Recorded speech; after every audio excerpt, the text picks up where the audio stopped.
Just the Alpha's giant blue wolf with red eyes bowed to the Omega, and the king broke in tears. Part 1.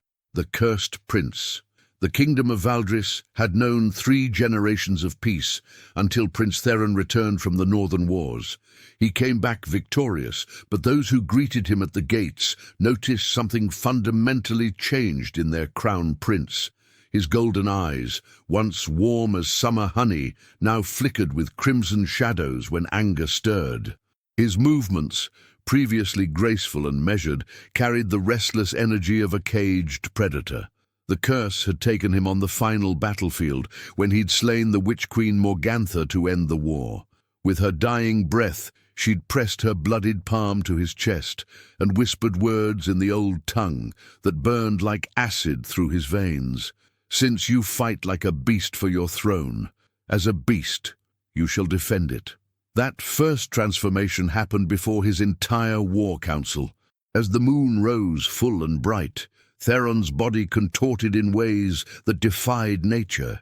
His screams became howls. His skin sprouted fur the color of midnight waters.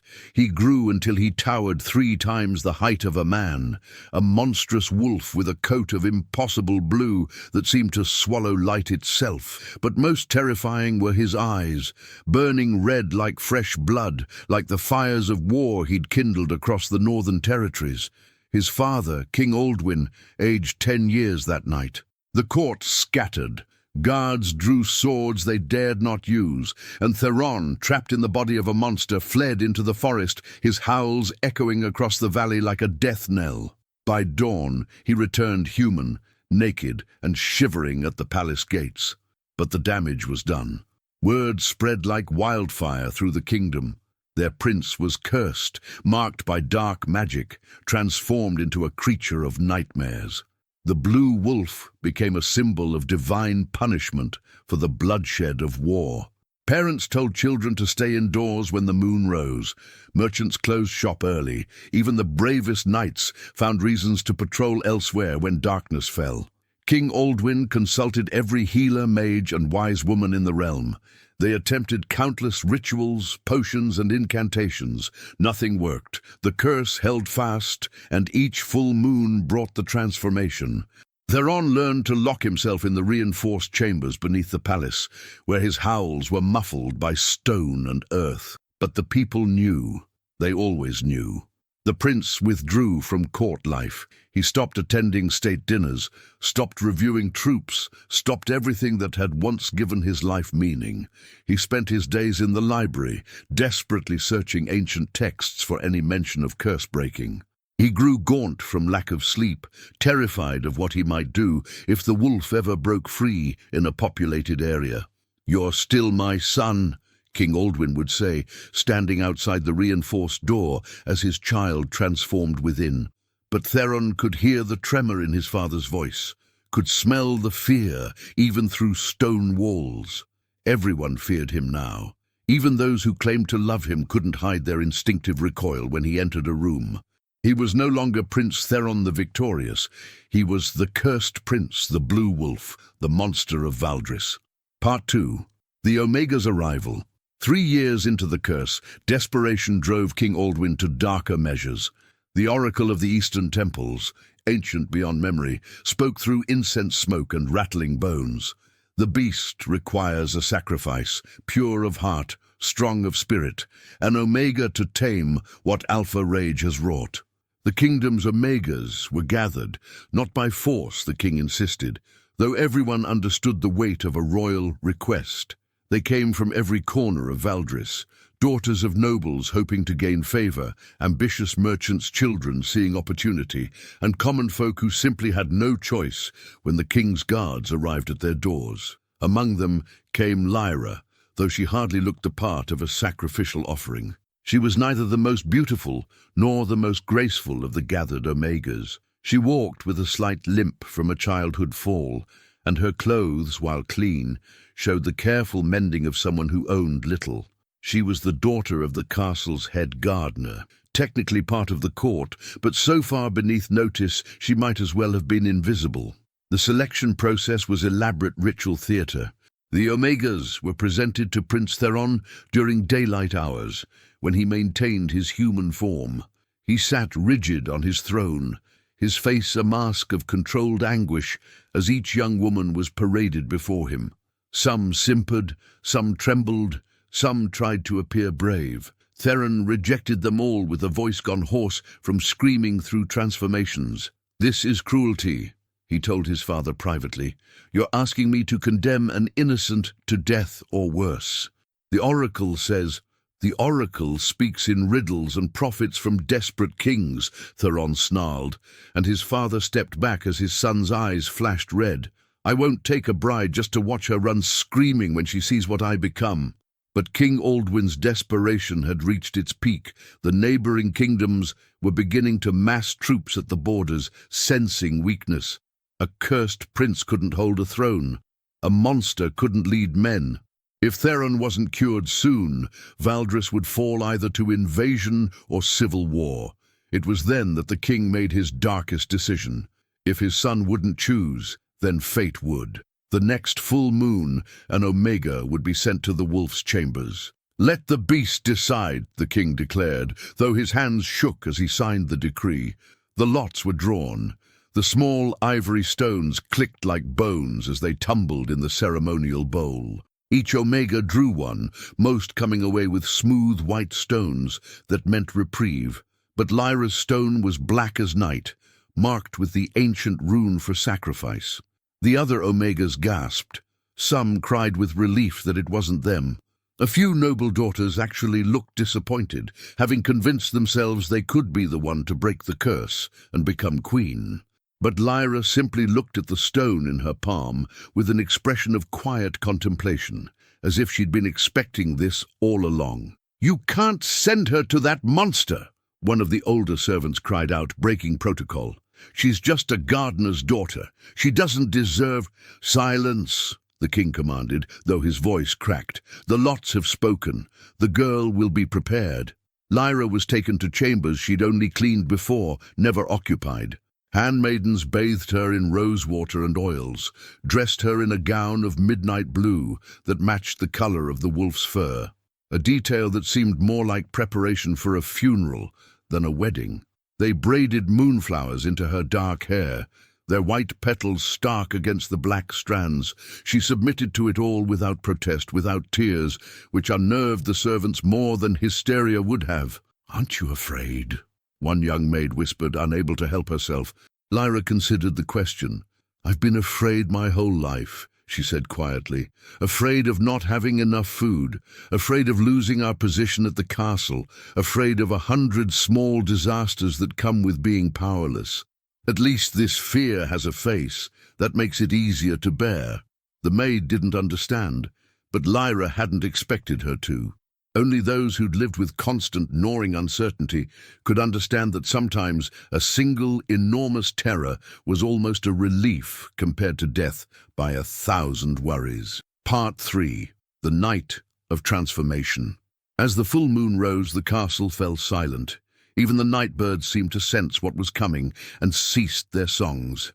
Guards escorted Lyra through corridors she knew by heart, though they seemed alien now, bathed in silver moonlight and shadow. She could hear it already, the sounds coming from the reinforced chamber, growls that made the stone walls vibrate, the screech of claws against metal.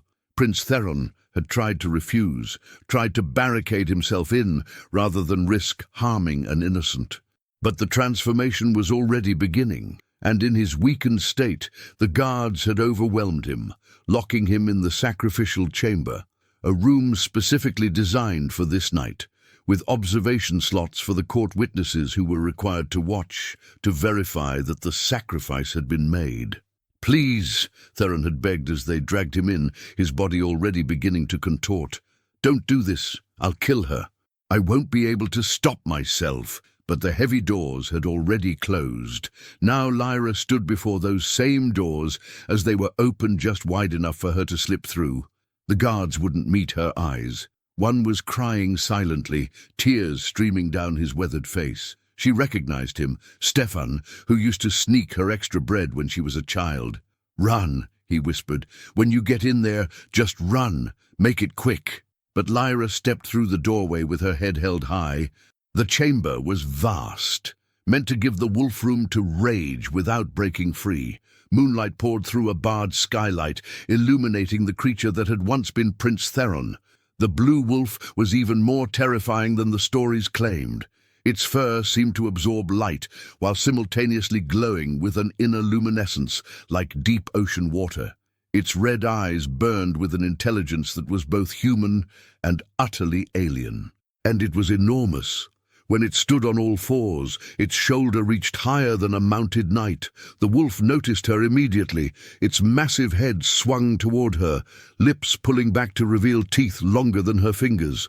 A growl rumbled from its chest, so deep she felt it in her bones. The creature took a step forward, then another, stalking her with the inevitable patience of a predator that knows its prey cannot escape. Any sane person would have screamed, run, fainted. The witnesses at their observation slots held their breath, some turning away, unable to watch what would surely be a massacre. But Lyra did something no one expected. She walked forward.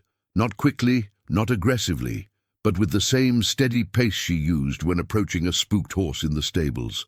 Her hands remained at her sides, open, showing she carried no weapons.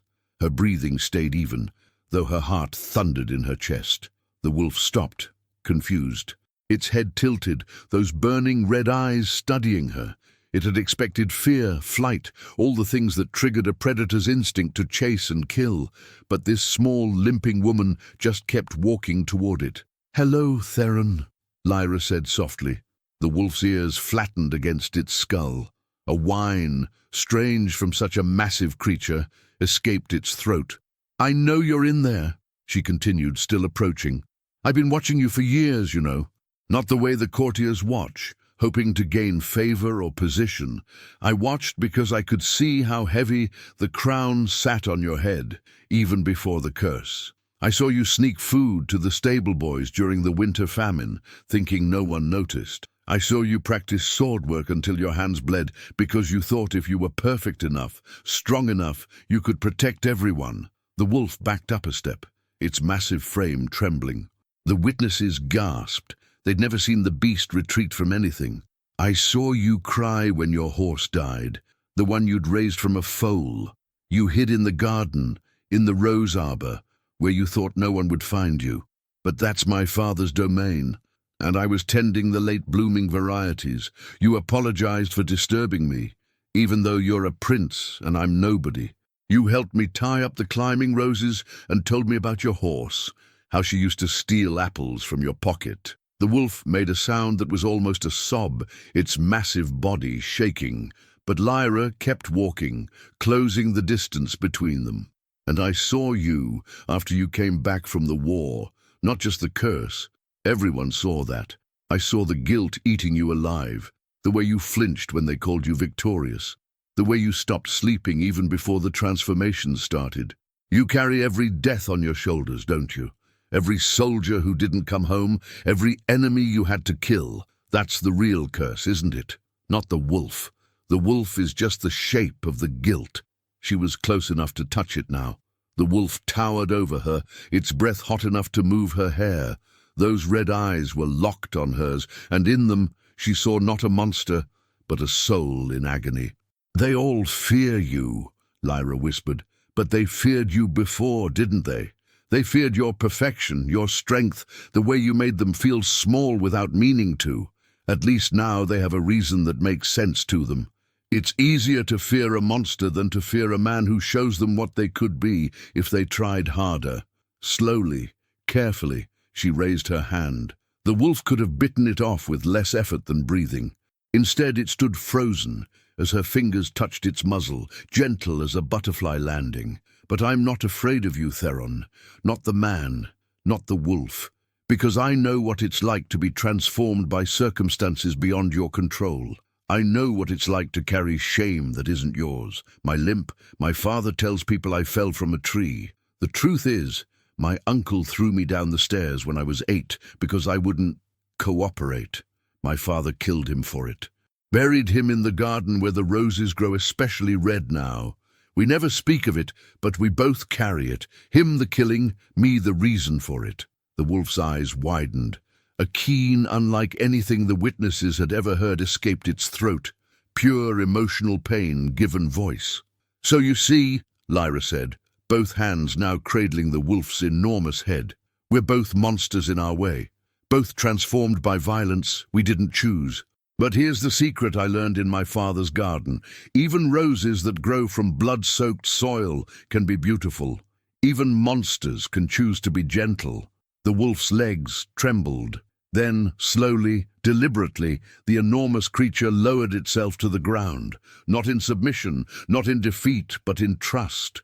It lay its massive head in her lap, and she stroked the blue fur that felt like silk and starlight. "There you are," she murmured. "There's my prince." Datu, Part 4, The Breaking Dawn. The witnesses would speak of what happened next in hushed, reverent tones for generations.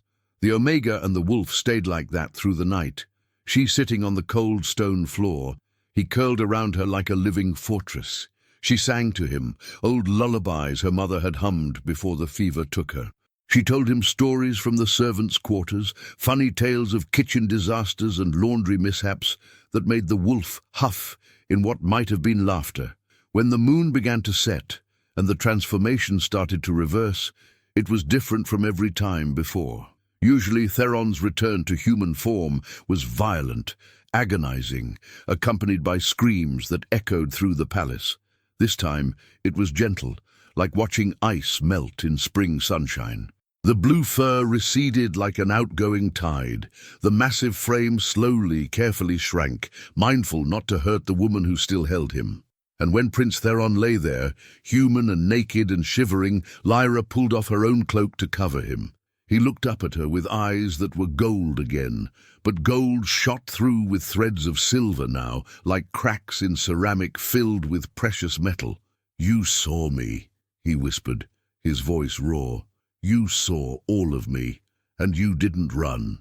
"Why would I run from someone I've been walking toward my whole life?" she replied.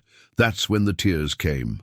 Prince Theron, who hadn't cried since childhood, who'd held his composure through war and curse and transformation, broke completely. He sobbed like his heart was shattering and reforming with each breath. He cried for the men he'd killed, for the monster he'd become, for the 3 years of isolation and self-hatred. But mostly he cried because someone had touched him, really touched him, not his title or his curse or his reputation, but him.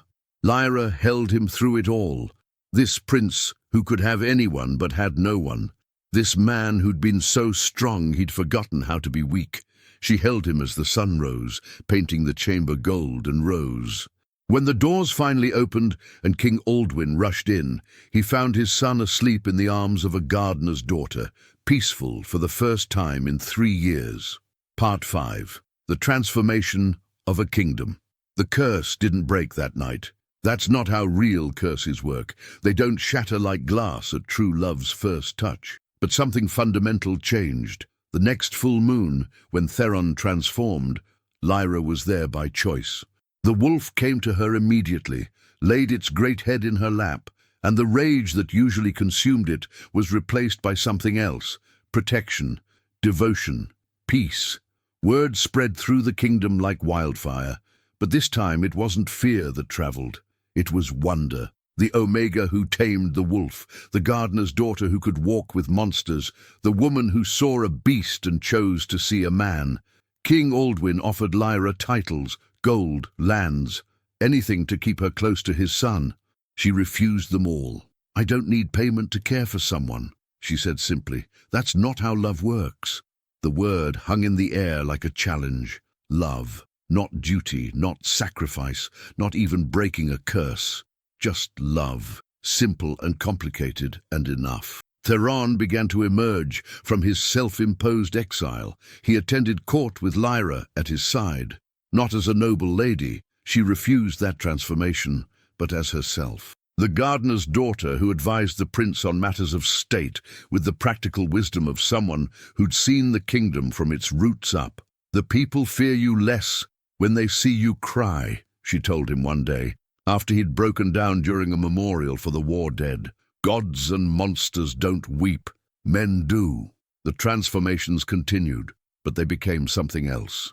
The blue wolf began to patrol the borders during full moons, with Lyra riding on its back like something out of ancient legends.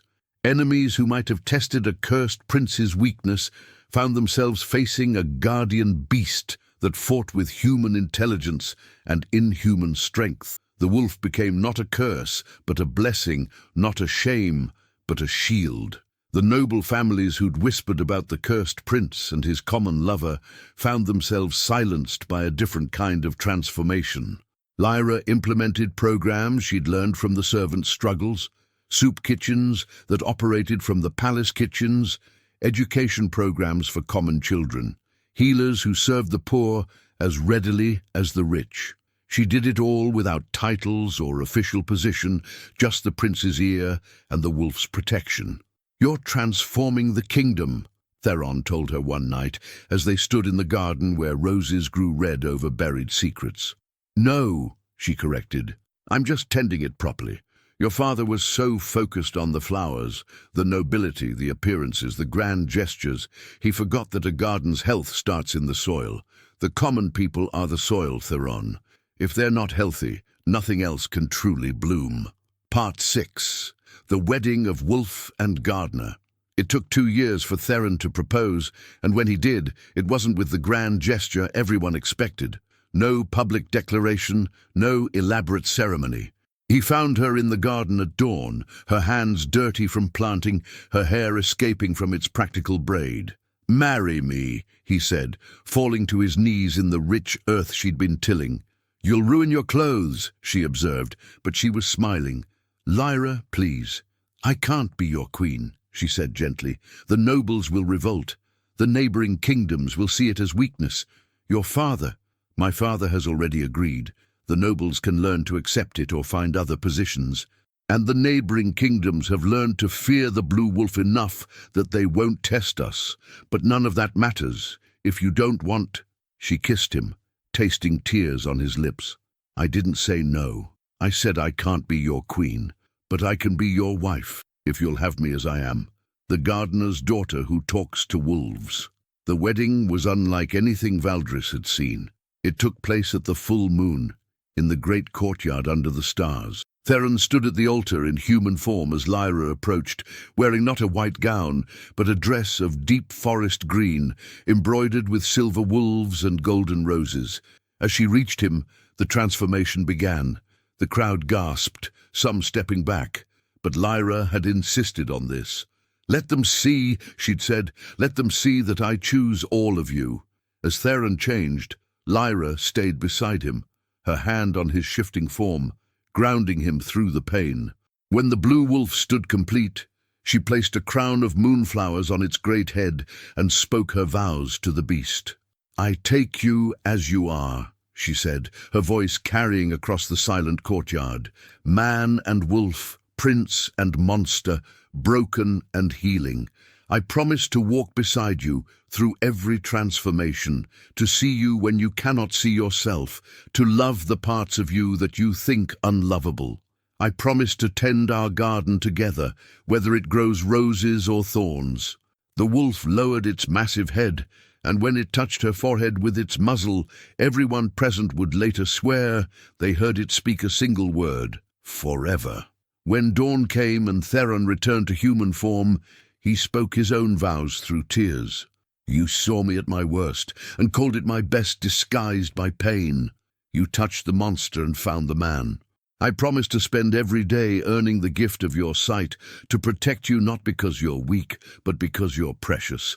To love you not despite your scars, but because of how beautifully you've transformed them into strength." King Aldwin, witnessing this, wept openly, not from sadness or shame, but from recognition. His son hadn't been cured, he'd been healed. There was a difference. Part 7. The Blue Wolf's Peace.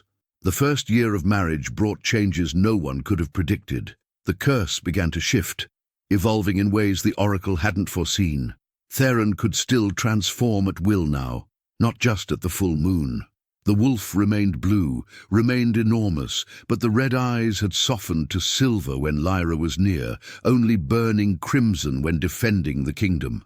Lyra, for her part, discovered her own transformation. On the night of their first anniversary, as Theron shifted into wolf form, she felt an echo in her own bones. Not painful, but like harmonizing with a song she'd always known. She didn't become a wolf, that wasn't her nature. Instead, she found she could understand the languages that had been lost, the speech of birds, the whispers of plants, the stories stones tell. It was as if loving a cursed prince had awakened magic that had always slept within her, waiting for someone who could teach her that transformation wasn't always tragedy. Together, they reformed the kingdom from the ground up. The Blue Wolf would carry Lyra to the farthest villages, where they'd listen to complaints and concerns that never reached the palace through normal channels. She established the Garden Council, where representatives from every level of society tended a symbolic plot together, learning that nobles and commoners could make things grow if they worked the same soil. The neighboring kingdoms, initially planning to exploit Valdris's weakness, found themselves facing something unprecedented, a kingdom where the common people would fight as fiercely as any army to defend their prince and his gardener bride. The Blue Wolf had become not just Theron's curse, but the kingdom's guardian spirit. Children left moonflowers at the palace gates. Artists painted murals of the wolf with Lyra on its back, crowned with stars. One evening, as they sat in their private garden, Theron asked her, "Do you ever regret it? That night you walked toward me instead of running?" Lyra considered, her fingers tracing the scars on his skin where human and wolf met. "Do you know what my father told me the night before I went to you?" Theron shook his head. He said that gardens are patient teachers, that sometimes what looks like destruction, winter's freeze, summer's drought, is just transformation waiting to reveal itself. He said the strongest roses grow where the soil has been disturbed, where old things had to die for new things to live. She smiled. I think he knew, somehow, that I wasn't being sacrificed. I was being planted. "And what have you grown?" Theron asked, though he thought he knew. "Us," she said simply. "We've grown us." Part 8. The Children of Two Natures. The pregnancy was discovered during a particularly harsh winter. Lyra had been feeling strange for weeks, but attributed it to the demands of managing refugee settlements from a neighboring kingdom ravaged by war. It was Theron, in wolf form, who knew first. The great beast had started following her everywhere, whining when she lifted heavy things, herding her toward chairs whenever she stood too long. His protectiveness had intensified to the point where even the kitchen cats couldn't approach her without a warning growl. "You know something," she accused one night, as the wolf curled around her for the 5th time that day. The wolf's response was to rest its massive head on her stomach with infinite gentleness, its silver eyes glowing with knowledge older than human words. The court physician confirmed it the next morning. The gardener's daughter carried the heir to Valdris. But more than that, she carried something unprecedented. The child, quickened during the full moon, seemed to respond to both human lullabies and wolf howls. The physician, an old woman who'd delivered hundreds of babies, admitted she'd never felt anything like it. "The child carries both natures," she said carefully. "Not cursed, but doubled, like two songs playing in harmony." King Aldwin's reaction surprised everyone. The old king didn't fret about bloodlines or worry about a grandchild who might be different. Instead, he wept with joy and immediately began converting the Eastern Tower into a nursery that could accommodate any form the child might take. "My grandchild will know only acceptance," he declared. "That is the only inheritance that matters." Theron's anxiety was harder to soothe. He spent hours in both forms, pacing outside Lyra's door, terrified that his curse would manifest in their child as something worse. "What if they're trapped between forms?" he asked one night, human and trembling. "What if they're in pain? What if they're perfect exactly as they are?" Lyra interrupted. "What if they're the bridge between two worlds that this kingdom needs? You were cursed, my love. Our child is chosen. Labor came during a spring storm, with lightning painting the sky silver and blue. Theron stayed human as long as he could, holding Lyra's hand through the contractions. But as the birth grew closer, the wolf emerged unbidden, not from the moon's pull, but from an ancient instinct to protect. The midwives were terrified at first, but Lyra laughed through her pain. "He's just being a father," she gasped. "Let him stay." And so Prince Theron's heir was born with a giant blue wolf standing guard, its silver eyes reflecting the lightning outside. The baby was perfect, human in form, but with eyes that shifted from gold to silver depending on the light. A girl who would be named Luna, for the moon that had brought her parents together. When she cried, sometimes it sounded like a howl. When she laughed, it rang like bells and birdsong combined. But the true miracle came when Theron transformed back at dawn. Usually the shift left him exhausted, naked, vulnerable. This time, as his human form solidified, Luna reached for him with tiny fingers and made a sound. Not quite human, not quite wolf, but something new. And Theron's exhaustion vanished. The pain he always carried from transformation simply dissolved. "She's healing you," Lyra whispered in wonder. Not breaking the curse, that remained, but healing the wounds it left. Every transformation after Luna's birth was easier. The wolf remained, but the burden lightened. It was as if his daughter's existence proved that the curse could become a gift, that two natures could coexist without agony. Part 9. The Garden Revolution. Luna grew like her mother's roses, wild in some ways, carefully tended in others, always surprising. By age 3, she could speak to the palace wolves as easily as to the courtiers. By 5, she was mediating disputes between the kitchen cats and the stable mice, having somehow convinced both sides that cooperation yielded better results than conflict. "She's going to be a terror when she's older," King Aldwin said fondly, watching his granddaughter organize the servant children into a complex game that somehow involved teaching mathematics through flower arrangements. "She's going to be a queen," Lyra corrected, "just not the kind they're expecting."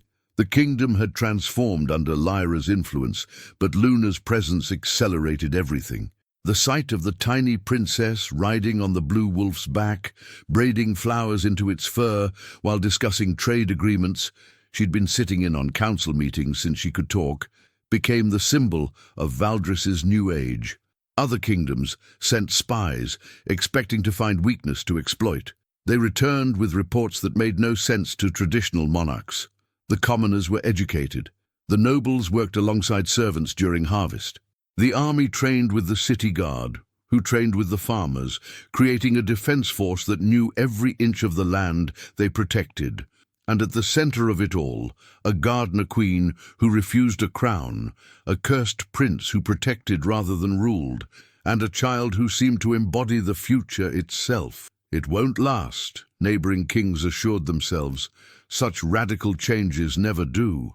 But they hadn't counted on the depth of transformation. It wasn't just policy or law. Lyra had fundamentally altered how the kingdom saw itself. The blue wolf was no longer a curse to be hidden, but a truth to be integrated. Luna's mixed nature wasn't a dilution of royal blood, but an evolution of it. The revolution's moment of truth came when Luna was 7. A delegation from the Southern Empire arrived, led by Prince Marcus, who'd heard of the Beast Prince and his common wife, and thought to intimidate them into becoming a vassal state. The meeting took place in the throne room. Theron sat in human form, Lyra beside him, still refusing a throne of her own, instead having a gardener's bench placed next to his, and Luna playing at their feet with a wooden wolf her grandfather had carved. "You rule through fear," Prince Marcus declared, his voice carrying the arrogance of 10 generations of unchallenged power. "Your people cower before your curse, but the Empire offers protection from such unnaturalness. Surrender your crown, and we'll ensure your family's safety." Before Theron could respond, Luna stood up. 7 years old, barely reaching Marcus's waist, she looked up at him with eyes that shifted from gold to silver and back again. "Would you like to meet him?" she asked innocently. "Meet whom, child?" "The wolf. You're talking about him like he's not here, but he's always here. Daddy just keeps him inside during the day, usually. But if you're going to make decisions about our kingdom based on him, shouldn't you meet him first?" Marcus laughed, but it was nervous. Children's games won't. The transformation was instant. Theron had learned to shift in seconds when needed, and Luna's small hand on his arm made it painless. The blue wolf stood in the throne room, magnificent and terrible, but calm, controlled. Marcus stumbled backward, hand going to his sword. But then Lyra did something unexpected. She stood, walked to the wolf, and climbed onto its back with practiced ease. Luna scrambled up behind her mother, giggling as she buried her face in the blue fur. "This is our family," Lyra said simply. "This is our kingdom. We don't rule through fear.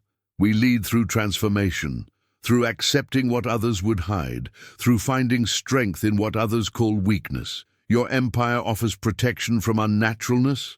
We offer integration of it. Which do you think will prove stronger in the end?" The wolf took a step forward. Marcus's guards drew their swords. But then, from the galleries, from the doorways, from every corner of the throne room, the people of Valdris began to enter. Nobles and servants, merchants and farmers, soldiers and scholars. They formed a circle around their prince, their gardener queen, and their bridge-building princess. "You see," Luna said, still perched on the wolf's back, like it was the most natural thing in the world, "everybody here knows about the wolf, and everybody here knows that sometimes being different isn't a curse. Sometimes it's just another way of being strong. So thank you for your offer, Prince Marcus, but we like our kingdom just the way it is, don't we?" The resounding "yes" from hundreds of throats shook the throne room's stained glass windows. Marcus left that day, and the Southern Empire never threatened Valdris again. Part 10. The gardener's wisdom years flowed like seasons in Lyra's garden. Luna grew into her dual nature, learning to help others find balance between their own conflicting selves.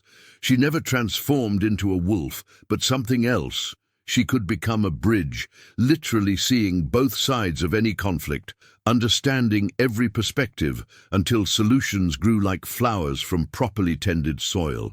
Theron's transformations became a regular part of kingdom life. The blue wolf would appear at festivals, letting children ride on its back. During times of crisis, it would patrol the borders or help with rescue efforts during floods and fires. The curse had become a blessing, though it took a gardener's patience to reveal it. On their 10th wedding anniversary, Theron and Lyra walked through the castle gardens in the evening light. The roses that grew over her uncle's grave had spread, creating a corridor of blooms that seemed to glow in the sunset. "I've been thinking about the oracle's prophecy," Theron said suddenly. "Oh?" She said the beast required a sacrifice, pure of heart, strong of spirit, an omega to tame what alpha rage had wrought. He stopped walking, turning to face his wife. "Everyone thought it meant you would be sacrificed to me. But that's not what happened at all, is it?" Lyra smiled, the expression carrying a decade of shared understanding. "No, I was the sacrifice. My old self, the prince who thought strength meant never showing weakness, who believed perfection could protect people, who carried guilt like armor. That person was sacrificed the night you walked toward the wolf instead of running." He took her hands, marked now with years of garden work and wolf tending. "You didn't tame the beast. You transformed the man. We transformed each other," Lyra corrected. "That's what love does. It doesn't break curses and it makes them irrelevant. It doesn't fix what's broken. It finds beauty in the cracks." King Aldwin, now elderly but still sharp, found them there as darkness fell. He walked slowly, Luna at his side, helping her grandfather navigate the garden paths. "The moon's rising," the old king observed. Theron nodded, already feeling the familiar pull in his bones. But there was no fear now, no shame, just anticipation of another night protecting his kingdom, his family, his home. "Want to ride tonight, little moon?" he asked Luna. "Always, Papa." As the transformation took hold, Lyra began to sing.